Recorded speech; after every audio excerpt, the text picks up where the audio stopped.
देख रहे हैं नेटवर्क 33 राजकुमार के साथ। दोस्तों, कहानी में आगे बढ़ने से पहले अगर आप चैनल पर नए हैं तो चैनल को सब्सक्राइब कर लें और साथ ही वीडियो को लाइक करके नीचे कमेंट बॉक्स में अपनी राय ज़रूर दें ताकि हम आपके लिए ऐसी और भी बेहतर कहानियाँ ला सकें। तो चलिए बढ़ते हैं आज की एक और डरावनी भूतिया कहानी की ओर। दोस्तों, मैं शोभित उस रात की घटना को कभी भूल ही नहीं सकता जब मैंने उस सुनसान सड़क पर अपना कदम रखा था जिसे लोग छलावे का इलाका कहते थे। वो रात मेरे जीवन का एक ऐसा मोड़ था जिसने मुझे हमेशा के लिए बदल दिया।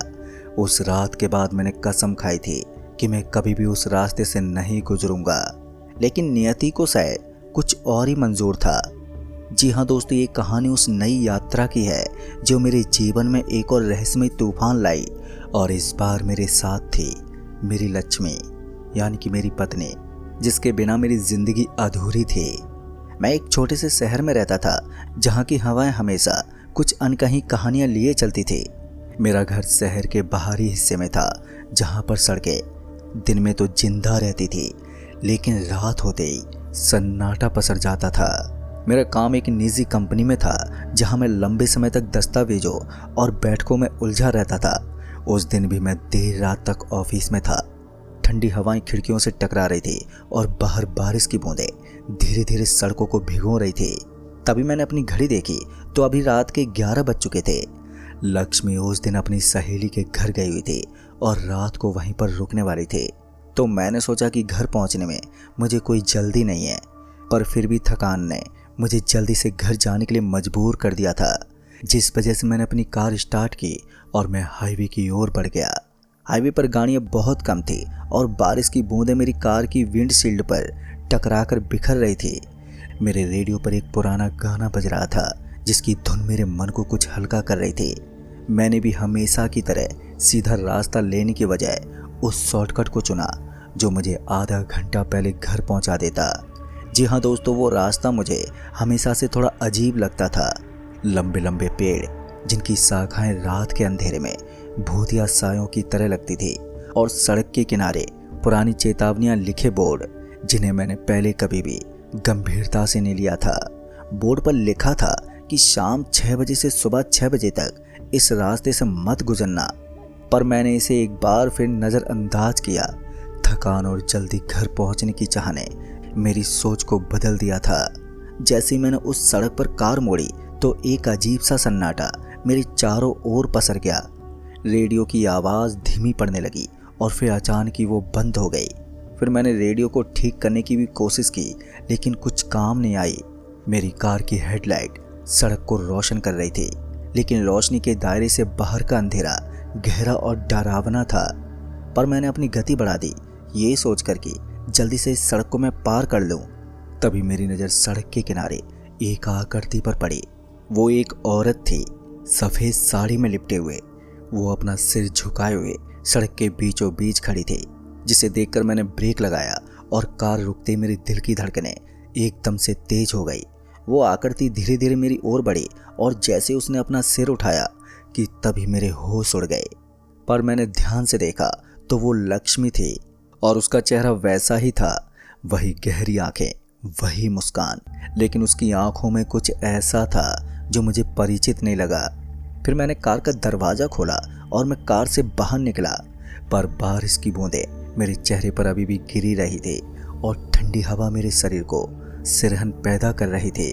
फिर मैंने उससे पूछना चाहा कि वो इस सुनसान सड़क पर क्या कर रही है, लेकिन मेरे मुंह से शब्द ही नहीं निकले। वो बस चुपचाप मेरी ओर ही देख रही थी और फिर बिना कुछ बोले ही कार की ओर बढ़ी। उसने मेरे कार का दरवाज़ा खोला और वो अंदर बैठ गई, और ऐसे मैं भी चुपचाप कार में आकर वापस से बैठ गया। पर मेरे मन में सवालों का तूफान उठ रहा था, लेकिन मैंने खुद को समझाया कि शायद लक्ष्मी अपनी सहेली के घर से जल्दी लौट आई होगी। तो मैंने कार स्टार्ट की और घर की ओर बढ़ गया। रास्ते में वो एकदम चुपचाप थी, सिर्फ बाहर की ओर देख रही थी। वो उसकी चुप्पी मुझे बड़ी अजीब लग रही थी, लेकिन मैंने इसे उसकी थकान का नतीजा मान लिया। अपने घर पहुंचते ही मैंने देखा कि लक्ष्मी ने बिना कुछ कहे रसोई की तरफ अपने कदम बढ़ाए। तभी उसने खाना तैयार करना शुरू किया, लेकिन उसका व्यवहार कुछ असामान्य था। वो बहुत ही तेजी से चाकू चला रही थी, जैसे कोई मशीन हो। मैंने उसे देखा और मेरे मन में एक अजीब सी बेचैनी उठने लगी। खाना खाते समय भी मुझे कुछ गड़बड़ लगी। हर निवाले का स्वाद एकदम अलग था, कभी मीठा तो कभी खट्टा, कभी ऐसा जैसे वो बासी हो। फिर मैंने खाना खाना ही बंद कर दिया और लक्ष्मी की तरफ देखा तो वो मुझे देखकर एकदम से मुस्कुराई, लेकिन उसकी मुस्कान में कुछ ऐसा था जो मुझे डरा रहा था। पर दोस्तों, अब रात भी गहरी होने लगी थी तो मैं बिस्तर पर लेट गया, लेकिन मेरी नींद मेरी आंखों से कोसों दूर थी। मेरे दिमाग में उस रात की घटनाएं अब बार बार घूम रही थी। लक्ष्मी मेरे बगल में लेटी हुई थी, लेकिन उसकी सांसों की आवाज़ मुझे सुनाई नहीं दे रही थी। तभी मैंने धीरे से उसकी ओर देखा तो उसका चेहरा मेरी ओर था, लेकिन उसकी आंखें अभी भी खुली हुई थी और वो मुझे एकटक देखे जा रही थी। उसकी आंखों में एक अजीब सी चमक थी जो मुझे इंसानी नहीं लग रही थी। पर मैंने डर के मारे अपनी आंखें बंद कर ली और मैंने भगवान का नाम लेना शुरू कर दिया। फिर अगली सुबह जब मैं उठा तो लक्ष्मी बिस्तर पर नहीं थी। तभी मैंने पूरे घर में उसे ढूंढा, लेकिन वो कहीं नहीं मिली। घर का सामान भी इधर उधर बिखरा पड़ा था, जैसे किसी ने तूफान मचा दिया हो। फिर मैंने बाहर बगीचे में देखा तो वहाँ लक्ष्मी एक पेड़ के नीचे बैठी हुई थी। वो अपने बालों में कंघी फेर रही थी। अब उसका ये व्यवहार मुझे और भी अजीब लगा। तभी मैंने उससे पूछना चाहा कि वो ऐसा क्यों कर रही है, लेकिन पता नहीं क्यों मेरे मुंह से आवाज़ ही नहीं निकली। फिर मैंने ऑफिस जाने का फैसला किया, ये सोचकर कि शायद कुछ समय के लिए वहाँ का माहौल मुझे सामान्य कर देगा। मेरे ऑफिस में मेरा दोस्त राजेश मुझे मिला तो उसने मुझसे पूछा कि मैं परेशान क्यों हूँ। तो मैंने उसे सारी बात बताई, उस सुनसान सड़क से लेकर लक्ष्मी के अजीब व्यवहार तक। मेरे दोस्त राजेश ने भी गंभीरता से मेरी बात सुनी और फिर मुझे बताया कि वो सड़क छलावे का इलाका मानी जाती है। और उसने आगे बताया कि कई लोग उस रास्ते पर अजीब अनुभवों से गुजर चुके हैं। कुछ का तो कहना है कि वहाँ पर भटकती आत्माएं लोगों को अपने प्रियजनों का रूप दिखाकर फंसा लेती है और उन्हें जान से मार देती है। दोस्तों, ये सुनकर मैं सन्नी रह गया और मेरे दिमाग में अब एक ही सवाल था कि जो लक्ष्मी मेरे साथ थी, क्या वो वाकई में मेरी पत्नी थी या फिर कोई बहरूपिया। अब मैंने राजेश से पूछा कि अब मैं क्या करूं। तभी उसने मुझे एक तांत्रिक बाबा के पास जाने की सलाह दी जो पास के गांव में रहता था। मैंने भी उसी दिन ऑफिस से जल्दी निकलने का फैसला किया और उस तांत्रिक के मैं पास गया। उस तांत्रिक ने मेरी पूरी बात सुनी और बोला कि मुझे एक छलावे ने जकड़ लिया है। तभी उसने बताया कि छलावे वे आत्माएं होती हैं जो अकाल मृत्यु के बाद भटकती रहती हैं और अपने शिकार को फंसाने के लिए उनके अपनों का रूप ले लेती है। तभी उसने मुझे कुछ मंत्र दिए और बोला कि मैं रात को घर में एक खास पूजा करूं जिसमें वो मेरे साथ रहेगी। पर दोस्तों, रात को मैं तांत्रिक के साथ घर लौटा तो लक्ष्मी घर पर ही थी और उसने मुझे देखकर फिर वही अजीब मुस्कान दी। तांत्रिक ने भी मुझे चुप रहने का इशारा किया और अपनी पूजा शुरू कर दी। उसने घर के चारों कोनों में कुछ राख छिड़की और मंत्र पढ़ने लगा। पर जैसे ही मंत्रों की आवाज़ तेज हुई तो लक्ष्मी का व्यवहार बदलने लगा। वो अचानक से चीखने चिल्लाने लगी और उसका चेहरा अब धीरे धीरे बदलने लगा। उसकी आंखें एकदम से लाल हो गई और उसका चेहरा एक डरावने रूप में बदल गया। मैं डर के मारे कपकपा रहा था, लेकिन तांत्रिक ने मुझे हिम्मत रखने को कहा। उसने अपने मंत्रों को और भी तेज कर दिया और फिर एक जोरदार आवाज़ के साथ वो आकृति अब गायब हो गई। तभी तांत्रिक ने मुझे बताया कि छलावा अब मेरे घर से चला गया है, लेकिन अब मुझे सावधान रहना होगा। उस तांत्रिक ने मुझे उस सड़क से दोबारा ना गुजरने की हिदायत दी। मैंने भी उसकी बात मान ली और मैं अपने घर लौट आया। फिर अगली सुबह जब मैंने लक्ष्मी को फ़ोन किया तो उसने बताया कि वो अपनी सहेली के घर से लौट रही है। अब मैंने उसे देखकर राहत की सांस ली, क्योंकि वो वही लक्ष्मी थी, मेरी पत्नी, जिसे मैं बहुत प्यार करता था। पर उस दिन के बाद मैंने उस सड़क की ओर कभी मुड़कर भी नहीं देखा। मेरे मन में हमेशा ये डर बना रहा कि कहीं वो छलावा फिर से मेरे जीवन में वापस से न लौट आए। लेकिन लक्ष्मी के साथ बिताए हर पल ने मुझे उस डर से उभार दिया। मैंने सीख लिया कि कुछ रास्ते सिर्फ इसलिए छोटे नहीं होते कि वे समय बचाते हैं, कभी कभी वे हमें ऐसी जगह ले जाते हैं जहां से वापस आना मुश्किल होता है। लेकिन दोस्तों, उस छलावे की घटना के बाद मैं अपने जीवन को सामान्य करने की कोशिश में लगा हुआ था, जिस वजह से मेरे 2 साल बीत गए और लक्ष्मी के साथ मेरी ज़िंदगी एक नई राह पर चलने लगी और साथ ही हमने उस पुराने घर को भी छोड़ दिया और शहर के बीचों बीच एक नए अपार्टमेंट में हम शिफ्ट हो गए थे। पर मैं अब भी अपनी कंपनी में काम कर रहा था, लेकिन अब मैं कभी भी शॉर्टकट रास्तों से नहीं गुजरता था। रातें अब शांत गुजरती थी और मैंने डर को अपने मन से निकाल दिया था। लेकिन हाँ, नियति को शायद कुछ और ही मंजूर था, क्योंकि 2 साल बाद एक बार फिर मेरे जीवन में वो भयावता वापस लौट आई। इस बार खजूरी स्टेशन पर, जहाँ मैं कभी नहीं जाना चाहता था। ये सब एक यात्रा से शुरू हुआ। मेरा पुराना दोस्त अजय, जो कॉलेज के दिनों से मेरे साथ में था, मुझे अपने गांव आने के लिए आमंत्रित कर रहा था। वो गांव शहर से दूर था और वहां पर पहुंचने के लिए मुझे ट्रेन से जाना पड़ता था। मैंने पहले तो उसे मना किया, लेकिन अजय की जिद के आगे मुझे हामी भरनी पड़ी। हमने खजूरी स्टेशन पर मिलने का फैसला किया, जो गांव के बेहद करीब था। खजूरी स्टेशन एक पुराना सुनसान जगह थी, जहां ट्रेन रात में बहुत ही कम रुकती थी। लोग कहते थे कि वहां रात के समय बहुत ही अजीब घटनाएं होती हैं, लेकिन मैंने इसे अफवाह मान लिया। मैंने लक्ष्मी को भी बताया कि मैं 2 दिन के लिए जा रहा हूं और वो घर पर अकेली रहेगी, पर उसने मुझे सावधान रहने की हिदायत दी, लेकिन मैंने उसकी बात को हंसकर टाल दिया। ट्रेन भी शाम को चली और रात के 9 बजे तक मैं खजूरी स्टेशन पहुंच गया। स्टेशन पर उतरते ही मुझे एक अजीब सा सन्नाटा महसूस हुआ। प्लेटफार्म पूरी तरह से खाली था, सिर्फ कुछ पुराने बेंच और टूटे फूटे लैंप थे जो मुश्किल से रोशनी दे रहे थे। फिर उसी वक्त अजय का फ़ोन आया कि वो थोड़ी देर में पहुंचेगा, क्योंकि उसकी बाइक में खराबी आ गई थी। मैंने भी इंतज़ार करने का फैसला किया और मैं वहीं एक बेंच पर बैठ गया। हवा बहुत ठंडी थी और दूर से कहीं कुत्तों की भौंकने की आवाज़ भी सुनाई दे रही थी। मैंने भी अपने फ़ोन में समय देखा तो अब रात के 10 बज चुके थे। तभी मुझे लगा कि कोई मुझे देख रहा है। मैंने चारों ओर अपनी नज़र घुमाई, लेकिन मुझे कोई नहीं दिखा। फिर मैंने खुद को समझाया कि ये सिर्फ मेरा वहम है। पर कुछ देर के बाद अजय आ गया, लेकिन उसका चेहरा थका हुआ लग रहा था, लेकिन वो मुझे देखकर मुस्कुराए जा रहा था। हमने स्टेशन से भी बाहर निकलने का फैसला किया और गांव की ओर चल पड़े। पर पूरे रास्ते में काफ़ी अंधेरा था और सड़क के किनारे जंगली झाड़ियाँ थी। हम पैदल ही चल रहे थे, क्योंकि अजय की बाइक स्टेशन के पास खराब हो गई थी। रास्ते में अजय ने पुरानी यादें ताज़ा की, लेकिन मेरे मन में एक अजीब सी बेचैनी उठ गई थी। तभी हमें एक पुराना पुल पार करना पड़ा, जो स्टेशन के पास नदी पर बना था। पुल पर पहुंचते ही हवा काफ़ी तेज हो गई और मुझे लगा कि कोई छाया हमारे पीछे चल रही है। मैंने भी पीछे मुड़कर देखा, लेकिन वहाँ पर कुछ नहीं था।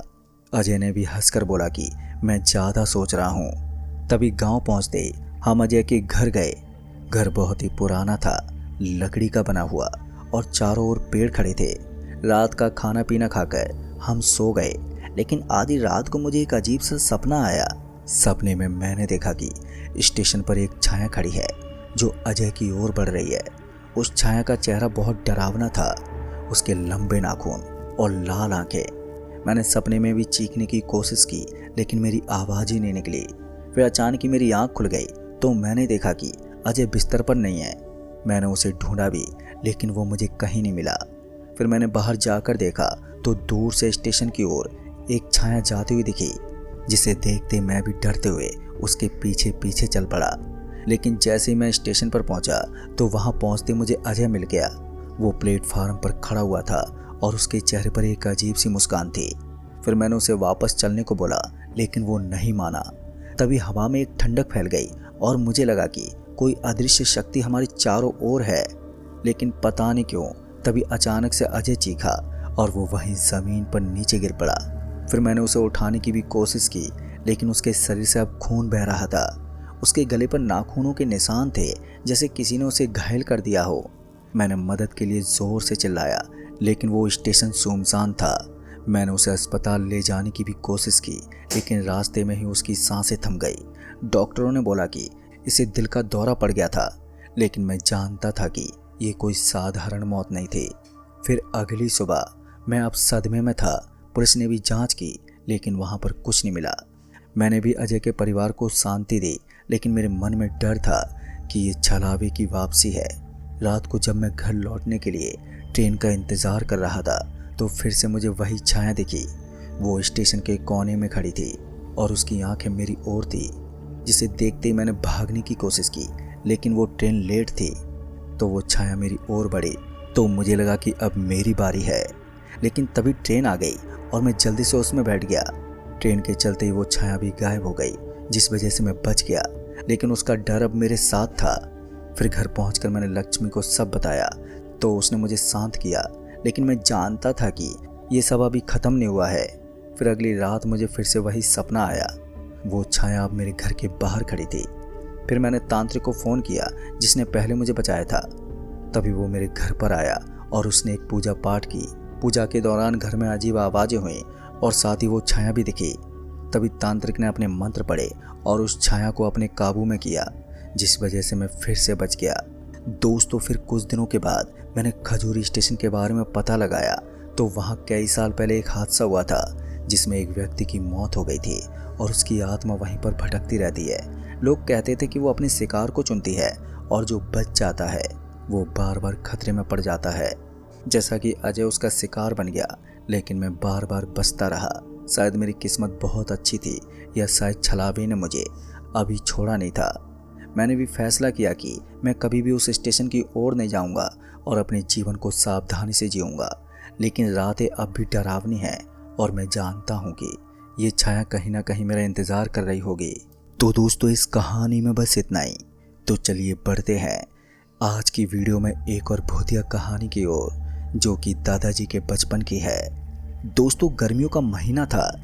मैं तब 12 साल का था और छठी कक्षा में पढ़ता था। मेरा स्कूल सुबह 9 बजे से दोपहर 1 बजे तक चलता था। पढ़ाई में मैं बेहद कमज़ोर था और इस वजह से मेरे घर वाले मुझे शाम को ट्यूशन पढ़ने भी भेजते थे।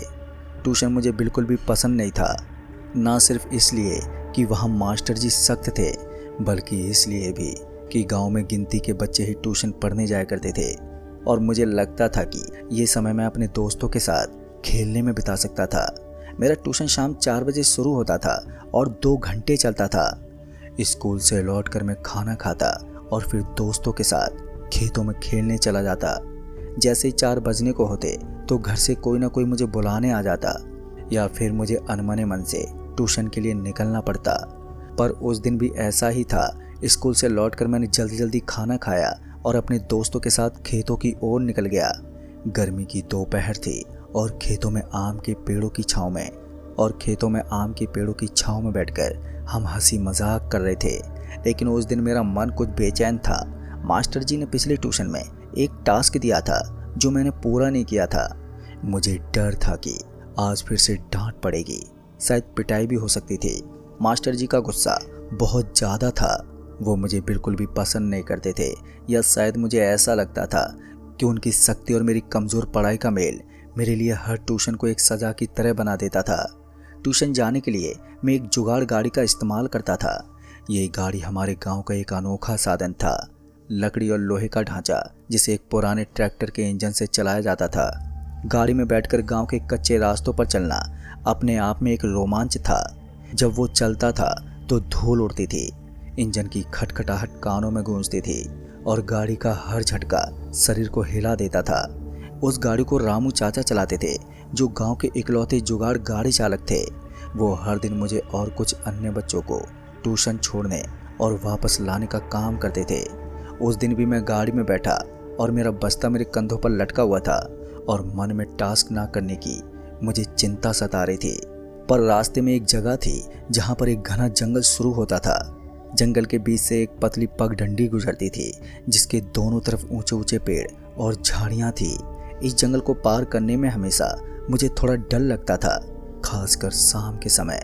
गांव में इस जंगल के बारे में कई कहानियां भी थी।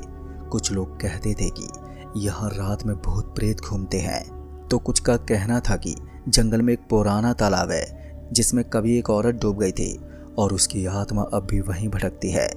पर मैं इन कहानियों को सुनकर हंसता था, लेकिन मेरे मन में एक अजीब सी बेचैनी भी महसूस होती थी। उस दिन जंगल के पास पहुंचते ही मेरी नज़र एक आम के पेड़ पर पड़ गई। वो मौसम भी आमों का था और उस पेड़ पर पके हुए आम भी लटक रहे थे। उनकी मिठास की कल्पना ने मेरे मुंह में पानी ला दिया।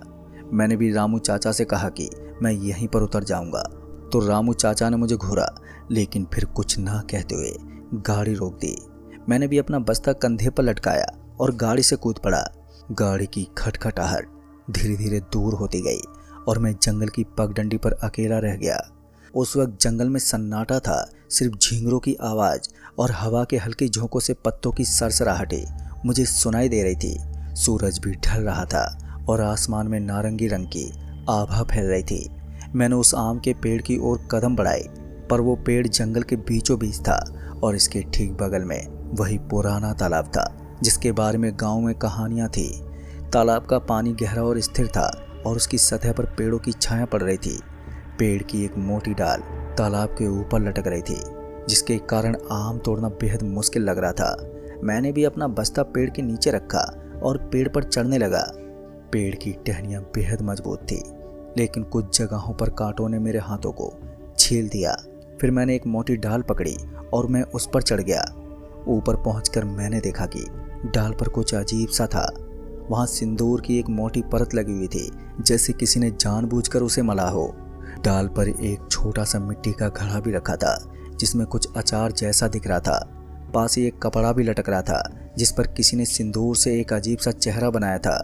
वो चेहरा किसी बूढ़ी औरत का लग रहा था, लेकिन उसकी आंखें पूरी तरह से खाली थी, जैसे कोई मुझे घूर रहा हो। पर उसे देखते मेरे मन में एक ठंडक सी दौड़ गई। गांव में सिंदूर को पूजा और जादू टोने से जोड़ा जाता था। मैंने सुना था कि जंगल में कुछ लोग काला जादू करने आते हैं और सिंदूर इसका एक अहम हिस्सा होता है। लेकिन मैंने अपने डर को झटक दिया, क्योंकि मैं उस वक्त बच्चा था और उस उम्र में डर से ज़्यादा उत्सुकता हावी थी। मैंने उस चेहरे और सिंदूर की ओर ध्यान न देते हुए एक आम तोड़ने की कोशिश की, लेकिन तभी मेरा पैर डाली से फिसल गया तो मैंने जल्दी से पेड़ को कसकर पकड़ लिया। तभी मुझे लगा कि पेड़ हल्का हल्का हिल रहा है, तो मैंने नीचे देखा, पर मेरा बस्ता वहीं था, लेकिन सिंदूर जो डाल पर लगा हुआ था वो अब नीचे की ओर टपक रहा था, जैसे कोई उसे मिट्टी में मिला रहा हो। जिसे देखते मेरी दिल की धड़कनें अब काफ़ी तेज हो गईं। मैंने भी अपने आसपास देखा, लेकिन जंगल में कोई नहीं था। लेकिन वहाँ तो कोई हवा भी नहीं चल रही थी, लेकिन ये पेड़ क्यों हिल रहा था। मैंने भी एक आम तोड़ा और उसे अपने बस्ते में डालने के लिए नीचे की ओर देखा। तभी मुझे कुछ ऐसा दिखा जिसने मेरे रोंगटे खड़े कर दिए। सिंदूर जो पहले डाल पर था, अब वो तालाब के पानी में फैल रहा था। तालाब का एक कोना लाल हो गया था, जैसे किसी ने उसमें खून मिला दिया हो। पानी में हल्की हल्की अब लहरें उठ रही थी।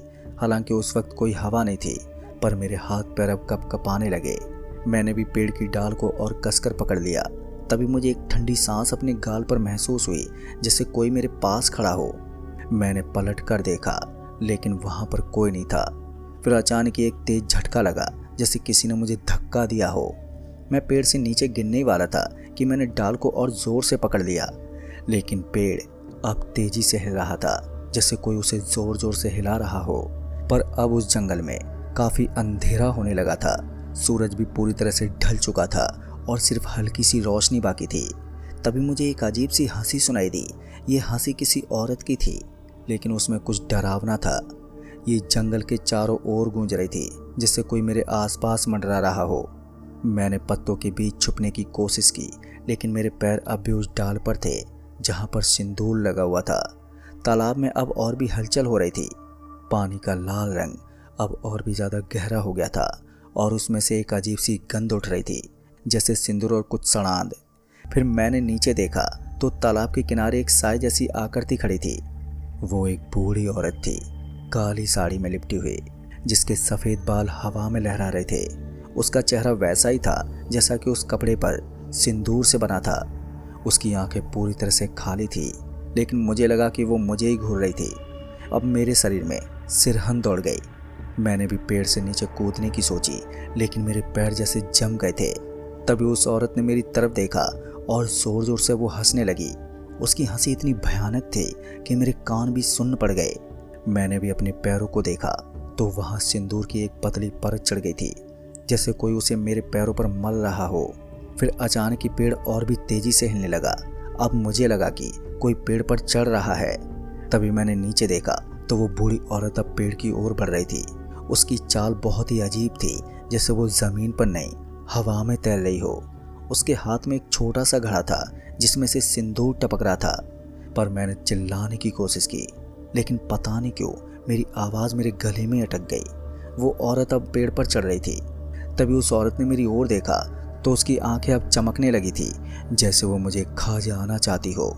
फिर मैंने पेड़ की डाल को छोड़ दिया और मैं नीचे कूदने की कोशिश करने लगा, लेकिन तभी एक ठंडा हाथ मेरे कंधे पर पड़ा और जब मैंने पलट कर देखा तो वो औरत अब मेरे ठीक सामने थी। उसने मेरे चेहरे पर सिंदूर मल दिया और मेरी आंखों के सामने अब अंधेरा छा गया और मैं वहीं तालाब में गिर पड़ा। पर जब मेरी आंख खुली तो मैं गांव के एक छोटे से मंदिर में लेटा हुआ था। मेरे आसपास गांव के लोग खड़े थे। मेरे कपड़े पूरी तरह से गीले थे और मेरे चेहरे पर सिंदूर की परत जमी हुई थी। गांव वालों की नज़रों में बहुत गुस्सा और डर दोनों ही थे, पर उन्होंने मुझे बताया कि मुझे तालाब में डूबा हुआ पाया गया था। जब मैंने अपनी कहानी सुनाई तो गांव वालों ने बताया कि वो पेड़ श्रापित है। उस पेड़ के नीचे एक बूढ़ी औरत को उसके ही परिवार वालों ने मारकर दफना दिया था। वो औरत एक चुड़ैल बन गई थी जो सिंदूर और जादू टोने के जरिए उस जंगल में भटकती थी। गांव वालों ने मुझे चेतावनी भी दी कि मैं दोबारा उस जंगल में न जाऊं, पर उस रात मैं घर तो लौटा, लेकिन वो सिंदूर की गंध और उस चुड़ैल की हंसी मेरे मन से नहीं गई। मैंने कभी भी उस जंगल की ओर दोबारा नहीं देखा, लेकिन वो घटना मेरे साथ हमेशा के लिए बन गई है। तो दोस्तों, ये तो थी दादाजी की एक पुरानी घटना। अगर आपको कहानी पसंद आई हो तो वीडियो को लाइक शेयर कमेंट ज़रूर कर दें। तो मैं आपका दोस्त राजकुमार जल्द ही मिलूँगा ऐसी और भी डरावनी भूतिया कहानियों के साथ। तब तक के लिए बाय एंड टेक केयर।